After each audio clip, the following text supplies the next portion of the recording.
Здравствуйте, дорогие друзья! Сегодня хочу поделиться с вами рецептом золотого молока. Золотое молоко – это очень популярный напиток. Целебную силу этому напитку золотого цвета придает набор пряностей, каждая из которых обладает полезными свойствами, а вместе они превращаются в мощное снадобье. Так что же входит в этот напиток? Это молоко, куркума и имбирь. В Индии целебные свойства куркумы известны уже несколько тысячелетий. Традиционное учение аюрведа о поддержании здоровья рекомендует использовать эти пряности для лечения самых разных недугов. Кроме того, куркума в Индии считается символом процветания. Не случайно. Этот напиток укрепляет иммунитет, замедляет старение, улучшает дыхание, снижает холестерин, ускоряет обмен веществ, повышает настроение. Друзья, 95% зрителей смотрят мои видео без подписки. Подпишитесь, пожалуйста, на канал. Это займет 1 секунду. Всех обнял, спасибо. Закипятить молоко. Молоко лучше, конечно, натуральное, если есть. Оно жирнее и полезнее. На 200 грамм молока нужно 1 чайная ложка куркумы,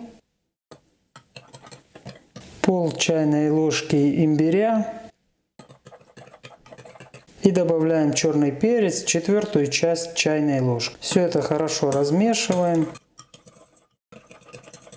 Ну и по вкусу можно добавить пол чайной ложки меда. Дайте этому напитку настояться 5-10 минут. Как правило, золотое молоко пьют горячим, но многим нравится и холодная смесь. Этот напиток вы можете даже поставить в холодильник и пить несколько дней. Специалисты рекомендуют его 500-1000 мг этого природного лекарства ежедневно. Соответственно, в день можно выпить 2-3 чашки золотого молока. Не рекомендуется этот напиток пить беременным и больным гепатитом. Попробуйте обязательно вкус этого чудесного напитка. Вам он, конечно же, понравится. Будьте здоровы, не болейте и до новых встреч. Скоро увидимся.